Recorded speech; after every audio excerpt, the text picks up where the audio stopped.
Hello students, a very welcome back to in your YouTube channel student classes में। मैं सोनिका आप सभी का स्वागत करती हूँ। तो जैसा कि हम आपको पहले से ही बीएड का सेकंड सेमेस्टर का पहला पेपर पढ़ाया जा रहा है, तो उसमें आज हमने विविधता आपको पढ़ा दिया। विविधता के बाद अब एक टॉपिक है बहुलवाद। बहुलवाद को हम कहते हैं प्लूरलिज्म। ठीक, तो अब इसको हम देखते हैं कि बहुलवाद क्या है। बहुत ही इम्पॉर्टेंट टॉपिक है, हर जगह आपसे पूछा जाता है, एग्ज़ाम में भी मोस्ट इम्पॉर्टेंट है, इसको आप अच्छे से देख लीजिए। तो चलिए बहुलवाद हम देखते हैं बहुलवाद क्या होता है। तो जैसा कि आपको शब्द से ही पता चल रहा है, बहुल प्लस वाद। बहुल का मतलब लोग, वाद का मतलब विचार। जब कई लोगों का विचार एक साथ मिलता है उस स्थिति को हम कहते हैं बहुलवाद। लेकिन बहुलवाद क्या है? एक राजनीतिक विचारधारा है। अगर हम इसको देखें तो इसकी परिभाषा है नॉर्मल सी। जब किसी देश में विभिन्न जाति समुदाय के लोग, विभिन्न पृष्ठभूमि के, विभिन्न जीवन शैली के लोग एक साथ मिलकर किसी काम को करते हैं तो उसे हम कहते हैं, उस व्यवस्था को बहुलवाद कहते हैं। ठीक है, तो देखिए जीवन शैली, पृष्ठभूमि, मान्यता का मतलब ये है कि ये व्यक्ति सब अलग अलग छोटे छोटे दलों के हैं, छोटे छोटे राजनीतिक दल के हैं, छोटे छोटे सामाजिक पृष्ठभूमि के हैं। तो ये सारे लोग मिलकर देश के विकास में, देश के वृद्धि में अपना योगदान देते हैं। ठीक है, तो देखिए अगर इसको इंग्लिश में हम देखते हैं, when people of different beliefs, background and lifestyle live together in a country, this system is called pluralism। ठीक है, तो मतलब नॉर्मल सी बात है, बहुलवाद का मतलब ही होता है कि जब किसी देश में कई छोटे छोटे दल मिलकर एक बड़ा सहयोग देते हैं, एक बड़ा दल बनाते हैं, देश के विकास में अपना सहयोग देते हैं, तो इसी जो एक व्यवस्था है, इसी व्यवस्था को हम कहते हैं बहुलवाद। ठीक है, तो ये बहुत छोटा सा एक, अगर बहुलवाद आप देखोगे, ये विविधता का छोटा रूप है। विविधता जैसे संपूर्ण देश में होती है, विविधता को हम एक एक समुदाय दल में नहीं बांटे हैं। विविधता में लोगों के जो अलग अलग देशों से आई संस्कृतियों में विविधता है। लेकिन बहुलवाद क्या है? एक ही देश के अंदर जो छोटे छोटे दल हैं, वो दल जब एक साथ मिलकर देश के विकास में अपना सहयोग देते हैं, तो जो ये व्यवस्था है उसे ही हम बहुलवाद कहते हैं। तो आप लोग बिल्कुल कंफ्यूज मत होइएगा, नॉर्मल सा शब्द है।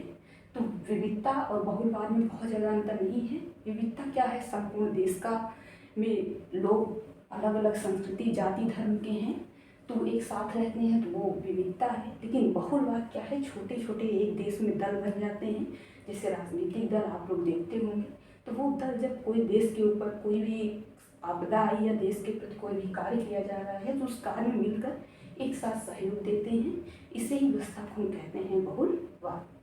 तो इसके देखिए कैरेक्टरिस्टिक्स ऑफ प्लूरलिज्म, मतलब बहुलवाद की विशेषताएं।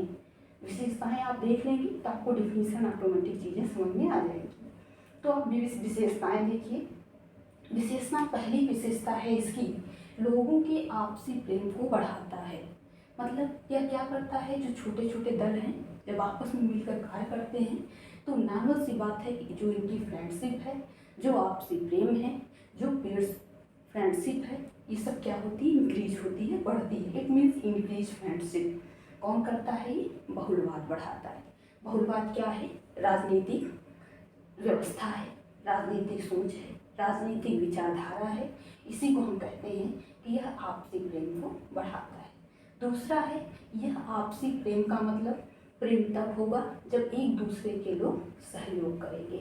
तो देखिए आप इसको कोरिलेट करिए, आपसी प्रेम को बढ़ाते ही लोग क्या करते हैं? एक दूसरे का सहयोग करते हैं, जिससे उनका सहयोग बढ़ता है, मतलब इंक्रीजिंग हेल्पिंग पावर, मतलब उस सहयोग को क्या करते हैं? बढ़ाते हैं। अगला है कई समूहों का मिलान। जैसे हमने आपको शुरू में ही बताया कि बहुलवाद है, छोटे छोटे दल हैं, समूह हैं, वो आपस में मिले हुए हैं और एक साथ कार्य को कर रहे हैं, इसी को हम कहते हैं कई समूहों का मिलान होना। अगला है देश की वृद्धि एवं विकास में सहायक।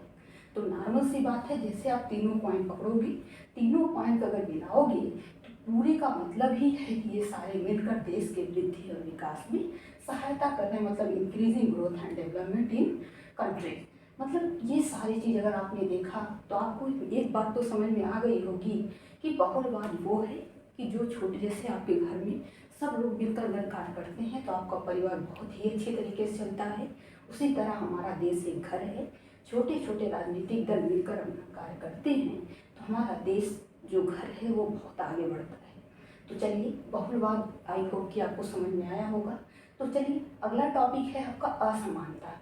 तो आपने अब विविधता देखा, बहुलवाद देखा, इस पे आपको सारी चीज़ में अंतर दिखा होगा, विभिन्नताएं दिखी होंगी, लेकिन ये सारी चीज़ों को आपने सकारात्मक वे में लिया, पॉजिटिव वे में लिया।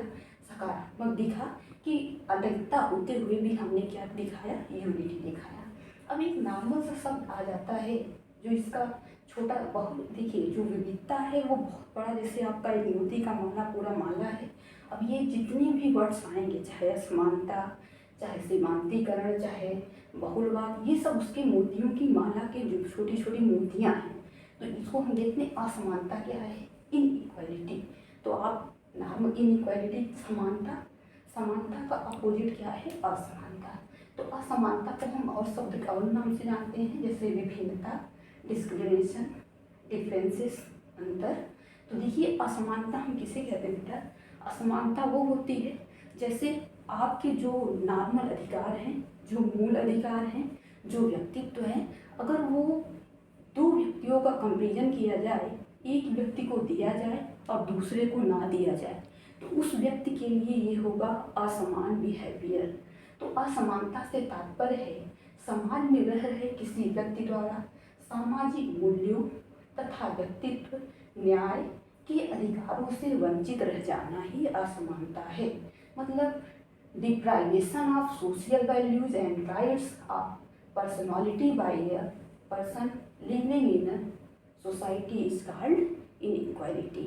इसका मतलब नॉर्मल सी बात है कि असमानता वही है कि जब व्यक्ति को समाज में रहते हुए भी, एक मानव शरीर पाते हुए भी, जो समाज के अधिकार हैं, जो समाज के मूल्य हैं, जो उसका व्यक्तित्व है, अगर उसको उन अधिकारों, उन व्यक्तित्व, उन मूल्यों से वंचित कर दिया जाता है, तो यही जो हमारी एक सोसाइटी की व्यवस्था है, ऑर्गेनाइजेशन है, इसी को हम कहते हैं इनइक्वालिटी। ठीक है, तो आई होप आपको ये सारी चीज़ें समझ में आई होंगी। अगर जो चीज़ें छूट रही होंगी बैक करके आप देख लीजिएगा इस चीज़ को। बाकी अगर आपको वीडियो पसंद में आया हो, लाइक करें, शेयर करें और सब्सक्राइब करें। धन्यवाद।